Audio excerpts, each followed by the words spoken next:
Dental Fuel, the podcast that focuses on what no one else is talking about. Mistakes. The dental world is full of before and afters, and no one is talking about the middle. Dental Fuel brings you the unspoken in between.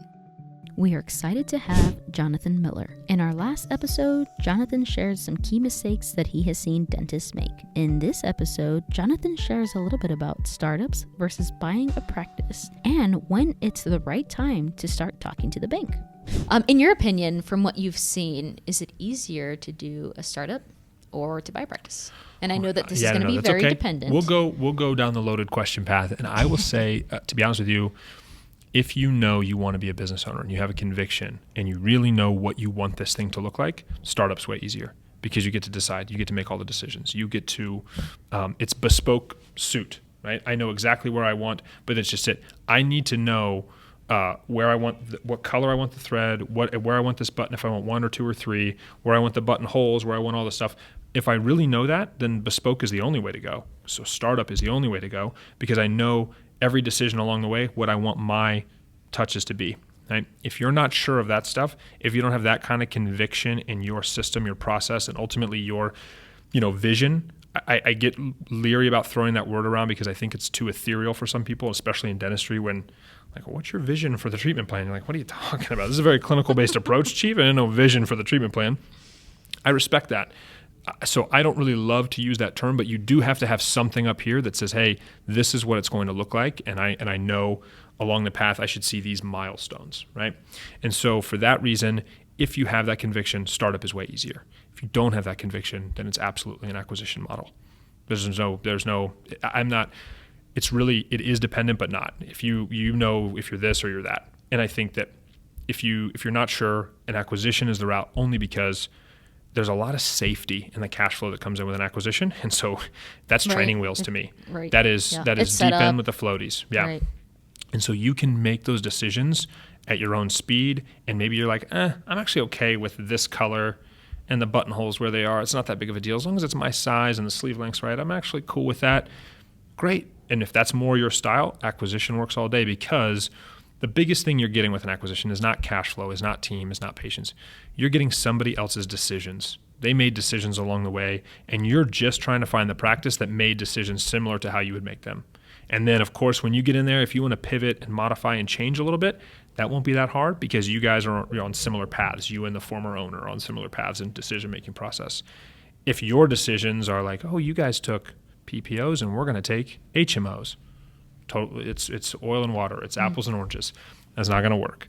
So, I think that goes to some doctors do have convictions about what they want it to be, but take the safety net route, and it's much harder for them. So that means, in layman's terms, they should be doing a startup, but they bought because they took the safe route. They took the cash flow. They took mom or dad telling them, "Oh my God, you'd be crazy to do a startup," and they have the toughest time because you almost always you borrow just as much or more money to buy a practice, and yes, you get cash flow, but at what cost? There is a cost of that. There is a cost of those decisions, and you don't get to put your imprint or your stamp on it because once you do, you've upset that cash flow. And then you go, oh crap, oh no, oh shoot, what'd I do? So I think sometimes one of the mistakes is just not knowing who to trust or where to turn in your decision-making process because mom or dad might have their own opinion, your friends or family might have their own opinion, you get the Facebook gurus who have their own opinion. I've been in front of rooms full of dental professors before, and they'll adamantly say, like, oh, no one would do a startup, right? You're nuts. In front of a room of, year fours, and you're just like, well, okay, great. That's the next slide I have here is all about how to do a startup. So there's that. Great little intro for you, I'm sure. Yes, it's an awesome intro. So, it's when you don't know where to trust or who to trust or where to look, then you're kind of looking everywhere, and then you're trusting everybody, which kind of means you're really trusting nobody. You're getting all this advice and all this feedback, and then what do? You probably don't do anything. So who's the first person you should turn to? I'm getting more and more loaded questions as we go. Yeah, you're setting me up for So the first person you should turn to, I do think that it can be a bit scary to turn to a friend who's done it and only done it for a short while. If you have a friend who did a startup and they're 6 months in and they're like, yeah, I'm crushing it. Time horizon again, you're 6 months in. I wouldn't say you're a success or a failure 6 months in, but I'd also be curious or concerned if you're giving advice on how to do it 6 months in. 12 months in. And sometimes I equate that to, imagine that, you had clinic tomorrow. It's a Thursday night, the bars are open, we're having fun, we went out all night, your friend went to clinic, your friend's kind of hungover, your friend got lucky, placed a perfect crown seat, and then saw you walking back and said, hey, listen, like you and I both know I got a little banged up last night, but I just crushed it. And the professor said I did so good, I'm actually going to teach everybody how to do it. You'd be like, you're not teaching me. You've done it one time and you got lucky because I know what you were doing last night. But there are people all over the internet that are basically in that mode. They got lucky, or maybe they've had success in 6 months and they're like, listen to me. Ask me anything you want. I'll tell you all there is to know. And you're like, what? What do you mean you're going to tell me all there is to know? I've been doing it 6 months. And it's just like parenting. It's like, we've been doing it 6 months. I'm not going to dare say I've got it all figured out because I know I don't. And in fact, people will ask me, hey, well, what do you do? I'm like, you don't want to ask me. I'm still figuring it out. It's a trial and error at my house.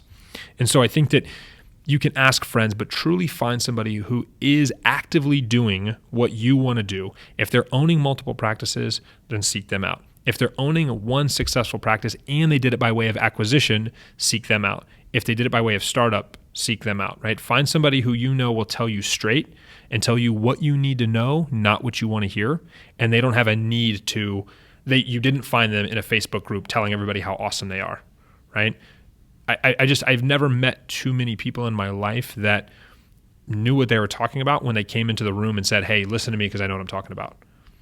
The people that really know what they're talking about, people find them. They know them. We know what rooms they're in. We know what areas they are in the world. We'll seek them out. So I would find the person that's done what you want to do, but truly the way in which you want to do it. So you couldn't find somebody who's got multiple locations, but did them all by way of startup, and you're going to try and do it by acquisition.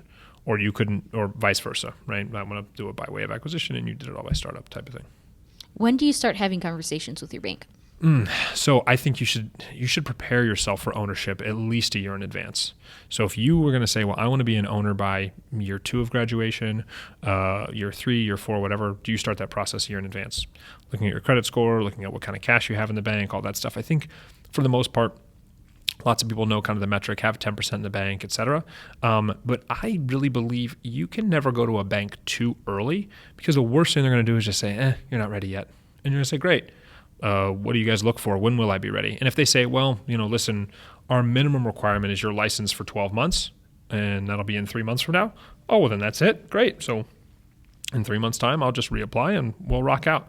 If they say, hey, you need to be 12 months in, you need to have a 20-point better credit score. Okay, cool. What can I do to get that as quickly as possible? And then you just start building your timeline off that. So if it maybe takes you 3 or 4 months to increase your credit score plus the 3 months that you need to be, licensed 12 months in my scenario, then okay, great. You build that out. If you get an approval, so the one downside is if you go to them too early, what happens? Your approval is going to expire. Well, you'll just get another one. So long as you don't really change anything in your profile, go back to the bank 6 months from now when you find that practice or when you're ready to make the startup commitment, and then reapply, and then they'll approve you again. As long as you're still a dentist with good credit and making an income, there's a really, really high likelihood that you're going to get approved again. The only thing you have to worry about, and this is more in today's market, is just some version of interest rates moving. But to be honest with you, if you go to get approved for a loan today and you don't close on that loan in the next 4 or 5 or 6 months anyway, interest rates are going to move. So you're in the same boat either way.